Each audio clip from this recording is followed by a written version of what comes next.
Mechanism of breathing. अब हम लोग देखने जा रहे हैं ब्रीथिंग का mechanism of breathing. When we breathe in air, the diaphragm and muscles attached to the ribs contract, due to which our chest cavity or thoracic cavity expands. This expansion movement of the chest cavity increases the volume inside the chest cavity. When we breathe in air, जब हम लोग air को breathe करते हैं, अंदर लेते हैं, the diaphragm and muscle attached to the ribs contract, due to which our chest cavity और थोरेसिक कैविटी एक्सपेंड्स। हमारे शरीर के अंदर में डायफ्राम और उसके जो डायफ्राम से जो मसल अटैच रहते हैं, अटैच टू द रिब्स, वह मसल जो कि रिब्स से अटैच रहते हैं, ये दोनों क्या करते हैं, कॉन्ट्रैक्ट करते हैं, ठीक है, जिसके चलते हमारे चेस्ट कैविटी और थोरेसिक कैविटी क्या करते हैं, एक्सपैंड करते हैं। जब हम लोग एयर लेते हैं तो डायफ्राम और मसल्स जो हैं वो रिब्स से अटैच्ड जो रहते हैं, ये दोनों क्या करते हैं, कॉन्ट्रैक्ट करते हैं, जिसके चलते हमारा चेस्ट कैविटी या थोरेसिक कैविटी एक्सपेंड्स करता है। This expansion movement of the chest cavity increases the volume inside the chest cavity.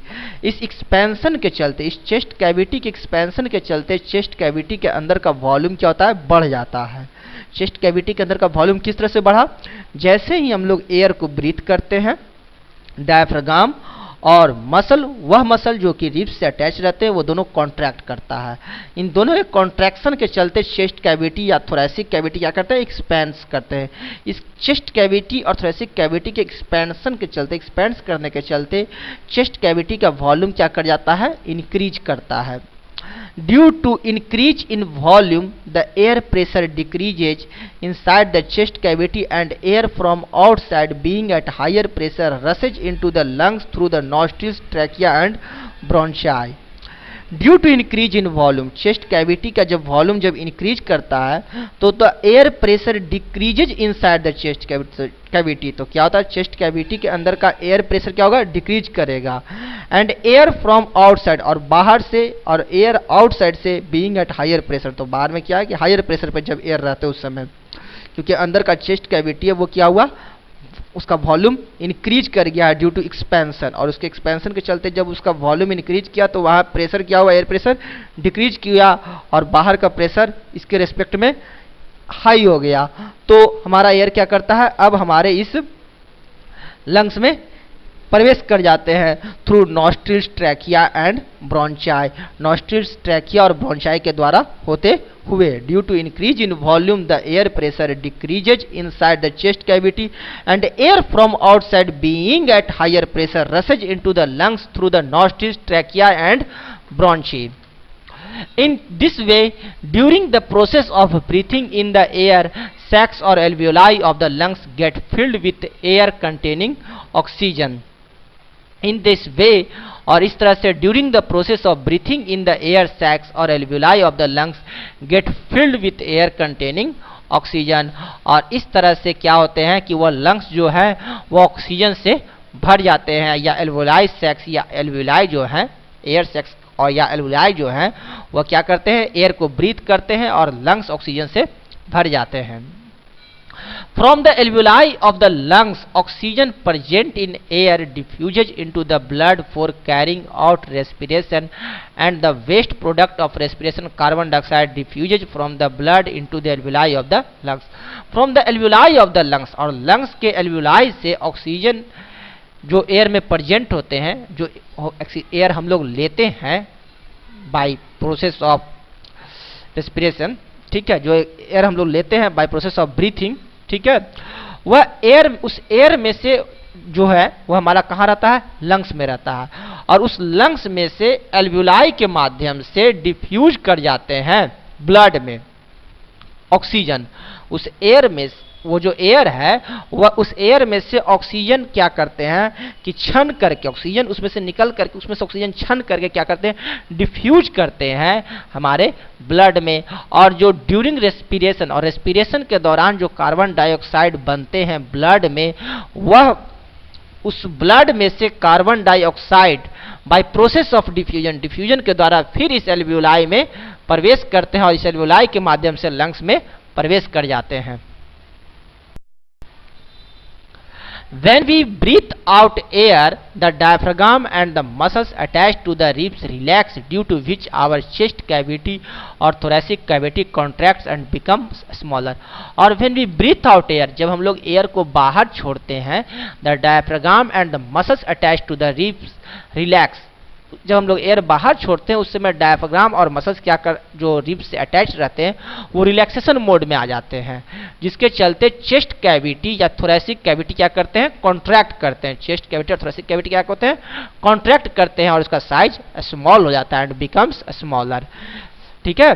जब हम लोग कार्बन डाइऑक्साइड गैस एयर को जब बाहर छोड़ते हैं, ठीक है, तो उस समय क्या होता है, हमारे डायफ्राम और muscles attach to the ribs जो होते हैं लंग्स में, ये दोनों क्या करते हैं कि रिलैक्सेशन मोड में आ जाते हैं, जिसके चलते चेस्ट कैविटी और थोरेसिक कैविटी कॉन्ट्रैक्ट कर जाते हैं.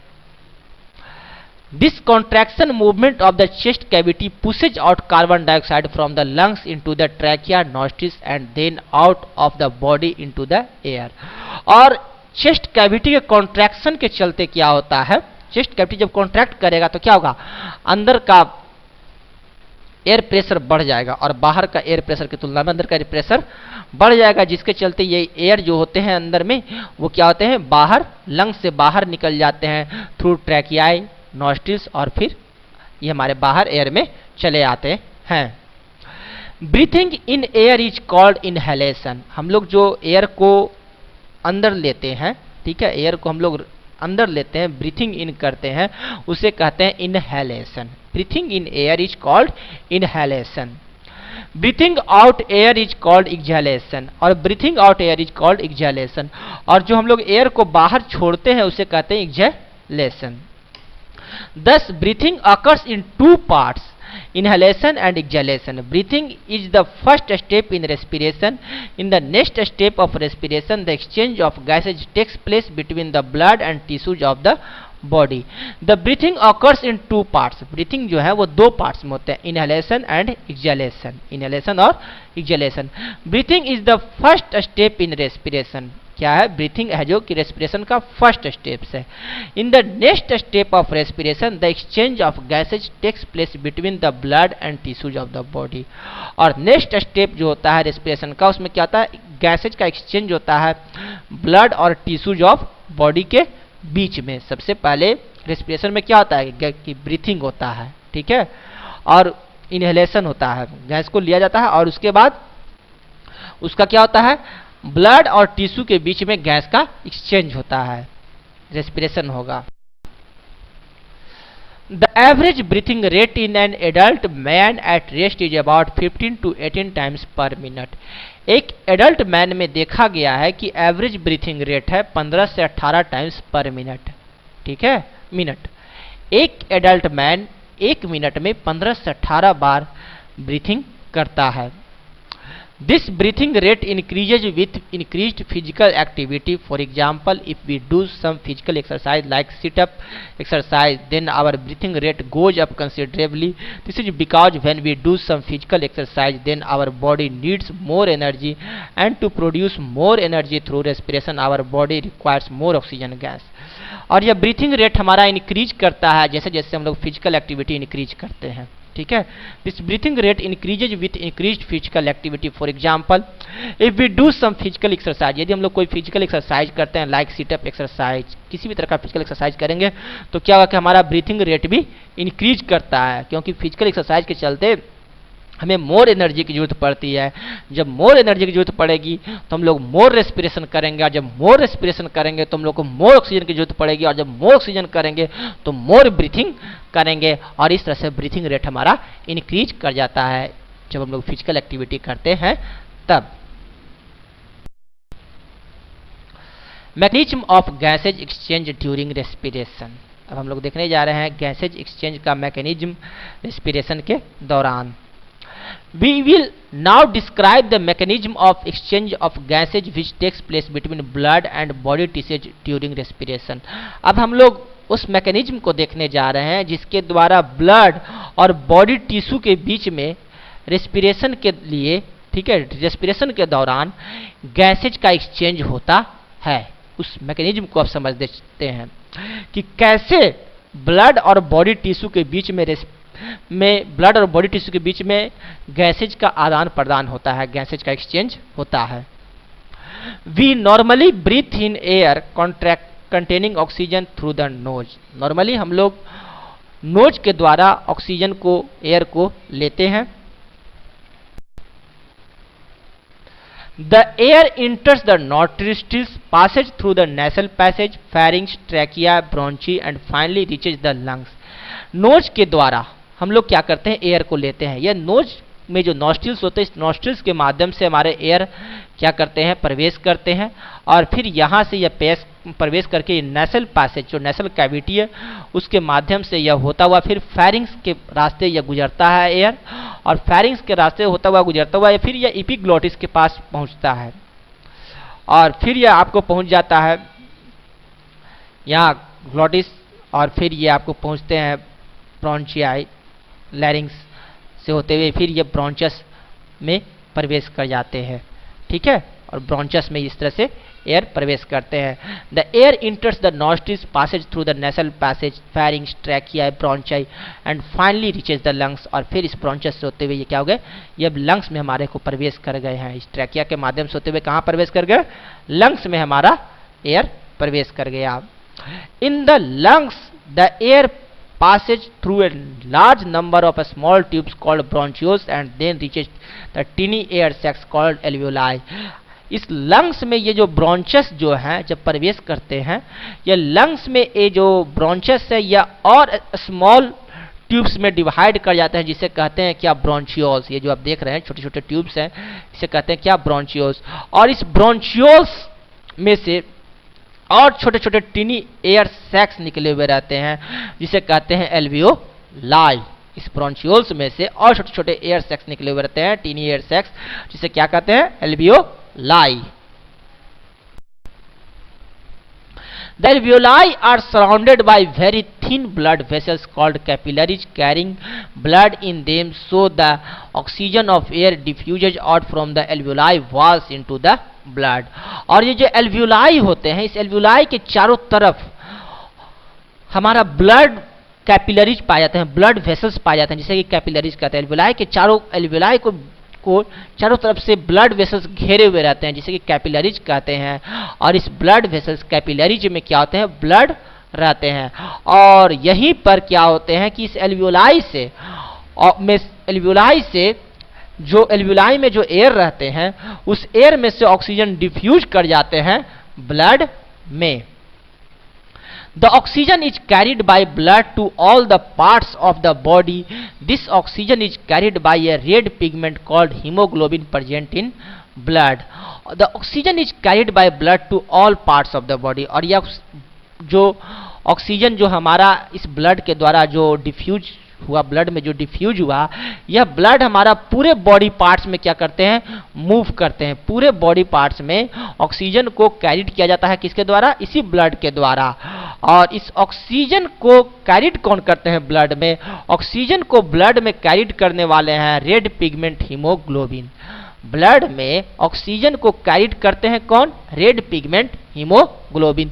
This oxygen is carried by A red pigment called haemoglobin present in the blood. As the blood passes through the tissues of the body, the oxygen present in it diffuses into the cells due to its higher concentration in the blood. As the blood passes through the tissues of the body, the oxygen present in it diffuses into the cells. Blood जब हमारा body tissue से जब पास करता है, तो फिर यहाँ इस ब्लड में जो ऑक्सीजन प्रेजेंट रहते हैं, ये डिफ्यूज कर जाते हैं कहाँ, सेल्स में, due to its higher concentration in the blood. इसलिए क्योंकि इसमें, इस ब्लड में बहुत अधिक मात्रा में ऑक्सीजन मौजूद रहते हैं और ये सेल्स में क्या करते हैं, डिफ्यूज कर जाते हैं। This oxygen combines with the digested food glucose present in the cells to release energy. The oxidation of food like glucose which produce energy during respiration takes place in the organelles called mitochondria present in all the cells. और यह oxygen क्या करता है, हमारे उस sales में जो digested food रहते हैं ग्लूकोज, उस डाइजेस्टेड फूड ग्लूकोज से कंबाइंस कर जाते हैं और एनर्जी रिलीज करते हैं। The oxidation of food like glucose which produce energy during respiration, और ये जो फूड का ऑक्सीडेशन जो होता है रेस्पिरेशन के दौरान और एनर्जी जो प्रोड्यूस होता है, यह होता कहाँ है? सेल्स के माइटोकॉन्ड्रिया में होता है। सेल्स के माइटोकॉन्ड्रिया में इस फूड का ऑक्सीडेशन होता है और एनर्जी रिलीज होता है। The oxidation of food like glucose which produces energy during respiration takes place in the organelles called mitochondria present in all the cells। सभी सेल्स में, जितने भी सेल्स में जो ये ऑक्सीजन प्रवेश करते हैं, वह डाइजेस्टेड फूड ग्लूकोज से मिल करके एनर्जी रिलीज करने का काम कहाँ होता है? सेल के अंदर माइटोकॉन्ड्रिया में। Carbon dioxide gas is produced during respiration in the cells of the body tissues, और ये जो बॉडी टिश्यू है उसके सेल्स के अंदर अब जब रेस्पिरेशन हुआ तो कार्बन डाइऑक्साइड गैस प्रोड्यूस होता है, और ये जो कार्बन डाइऑक्साइड गैस प्रोड्यूस होते हैं, the carbon dioxide diffuses into the blood due to its higher concentration in body tissues। Blood carries the carbon dioxide to the lungs। From the lungs, carbon dioxide is removed with the air we breathe out। In this way, the process of gas exchange is completed in the human respiratory system। और ये जो carbon dioxide जो blood में तैयार हुआ due to respiration, वह क्या होते हैं? सेल्स के अंदर तैयार हुए। ठीक है, कार्बन डाइऑक्साइड कहाँ हुए? सेल के अंदर रेस्पिरेशन के दौरान बने, प्रोड्यूस हुए। वह क्या होते हैं कि हाई कॉन्सेंट्रेशन के चलते बॉडी टिश्यू में, ये ब्लड में क्या करते हैं? डिफ्यूज कर जाते हैं। वो ब्लड में डिफ्यूज कर जाते हैं और फिर उसको ब्लड क्या करते हैं कि कैरी करते हुए उसको ढोते हुए ले जाते हैं लंग्स में, और फिर उस लंग्स में क्या करते हैं? वही एल्वियोलाई जो एयर सैक्स है वो उसको एब्जॉर्ब कर लेता है, डिजोल्व कर लेता है उस लंग्स के द्वारा। फिर वो डिजोल्व कर ले जाते हैं उस कार्बन डाइऑक्साइड को ब्लड में से, और फिर उस लंग्स के द्वारा आपको क्या होते हैं कि बाहर निकाल दिए जाते हैं उस कार्बन डाइऑक्साइड को ब्रीथ आउट के द्वारा। Blood which comes from the lungs has a higher concentration of oxygen gas, but the body tissue have a higher concentration of carbon dioxide gas। It is due to this difference in concentration that the oxygen and carbon dioxide gases get exchanged between blood capillaries and the body tissues। Blood which comes out from the lungs, blood which comes out from the lungs has a higher concentration of oxygen। जब lungs से हमारा blood चलता है उस समय उसमें oxygen का concentration ज़्यादा होता है, और वो क्या करते हैं? बॉडी टिश्यू में प्रवेश कर जाते हैं और फिर बॉडी टिश्यू के सेल्स में प्रवेश कर जाते हैं। लेकिन जब बॉडी टिश्यू से जब कार्बन डाइऑक्साइड चलता है, बॉडी टिश्यू में जब कार्बन डाइऑक्साइड जब ज़्यादा रहता है तो वो क्या करते हैं कि वह बॉडी टिश्यू में जब कार्बन डाइऑक्साइड ज़्यादा रहता है तो उसको फिर ब्लड में वो दे देते हैं, और फिर ब्लड में जब कार्बन डाइऑक्साइड का कंसंट्रेशन ज़्यादा हो जाता है तो वो उसको क्या करते हैं? लंग्स में दे देते हैं, और वो लंग्स उसको क्या करता है? बाहर निकाल देता है। इसी कॉन्सेंट्रेशन डिफरेंस के चलते, ब्लड कैपिलरीज और बॉडी टिश्यू में कॉन्सेंट्रेशन डिफरेंस के चलते ही आपको क्या होता है? रेस्पिरेशन का प्रोसेस होता है। एम्फीसेमा, अब देखते हैं ये एम्फीसेमा क्या है। The thinning of lung tissue leading to the rupture of alveoli is called emphysema. The thinning of lung tissue leading to the rupture of alveoli is called emphysema. Lung tissue के पतले हो जाने के चलते alveoli में जो problem आ जाते हैं, एल्वियोलाई जो खराब हो जाते हैं, उसको कहते हैं एम्फीसेमा। Emphysema is a disease caused by irritant fumes such as that of cigarette smoke। Emphysema एक डिजीज है जो कि इरिटेंट फ्यूम्स यानी गंदे धुएं से होते हैं। जैसे कि अगर हम लोग सिगरेट स्मोकिंग करेंगे तो हमें एम्फीसेमा होने का डर है। The fumes of cigarette smoke make the walls of the alveoli in lungs very thin। These thin walls of alveoli break down leading to abnormal alveoli having lesser surface area। जब हम लोग सिगरेट स्मोक करते हैं वो क्या करते हैं कि लंग्स के वाल को बहुत पतला कर देते हैं, जिसके चलते एल्वियोलाई का भी वाल पतला हो जाता है, और जिसके चलते वो एल्वियोलाई क्या होते हैं? रप्चर हो जाते हैं, बर्बाद होने लगते हैं। 10 The area for gases exchange in lungs get reduced in the person who smokes cigarettes।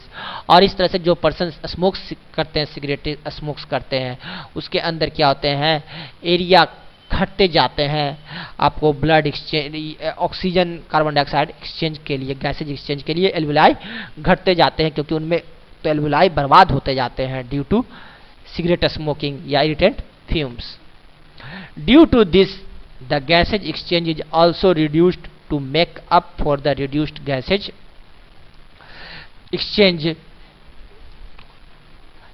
gases exchange, the heart has a pump to pump more blood to provide more gases for exchange।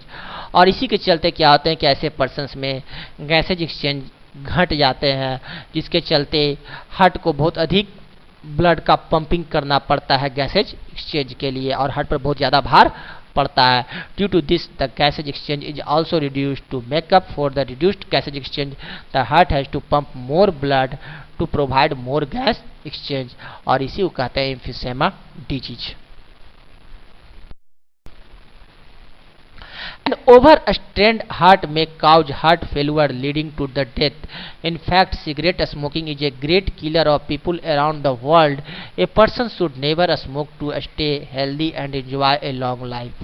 और an overstrained heart may cause heart failure leading to death, और इस तरह से heart को बहुत अधिक कार्य करने के चलते हार्ट फेलुअर भी प्रॉब्लम आते हैं, और यही कारण है कि सिगरेट स्मोकिंग एक great killer of people around the world. Cigarette smoking के चलते बहुत सारे लोग मर रहे हैं, और सिगरेट स्मोकिंग बहुत बड़ा रीजन हो रहा है लोगों को में बीमारी का घर बनाने में। The total area for gases exchange provided by our 300 million alveoli in the two lungs is about 50 square meters to 100 square meters. It has been calculated that in just 24 hours times. यह देखा गया है कि हमारे to lungs में 300 million alveoli होते हैं, और अगर इन दो लंग्स में यदि हम लोग 24 घंटे के अंदर, यदि 24 घंटे में अगर हम लोग कभी सिगरेट स्मोकिंग करते हैं, जिसके चलते हमारा 50 square metres to 100 square metres का डिक्रीजिंग होता है। आपको the total area for gases exchange provided by our 300 million wine two lungs is about 50 square metre to 100 square metre. It has been calculated that in just 24 hours time. 24 घंटे के दौरान हम लोग 300 million alveoli का use करते हैं lungs के द्वारा टू लंग्स के द्वारा, जो कि करीब 50 स्क्वायर मीटर से 100 स्क्वायर मीटर्स का एरिया गैसेज एक्सचेंज के लिए यूज करते हैं। We breathe in about 15,000 litre 15,000 litres of air, since so much of air is breathed in by us every day of our life. It is important that we breathe in clean and unpolluted air to keep good health. We breathe in about 15,000 liters of air. हम लोग 15,000 litres per day air को लेते हैं, since so much of air is breathed in by us every day of our life. तो हमारे द्वारा प्रतिदिन एक अच्छा सा एक बहुत बड़ा अमाउंट एयर का ब्रीथ किया जाता है, और इसलिए हम लोगों को एक अच्छे जीवन जीने के लिए हम लोगों को सिगरेट स्मोकिंग नहीं करना चाहिए, अनपॉल्यूटेड एयर में रहना जरूरी है। अगर इतना एयर का हम लोग जो लेते हैं और हम लोग सिगरेट स्मोकिंग करें तो सोच सकते हैं कि कितना हानि होगा उसको, गैसेज एक्सचेंज उसको एल्वियोलाई को वो एयर एल्वियोलाई घटने के चलते हार्ट्स को बहुत ज़्यादा वर्क करना पड़ जाता है।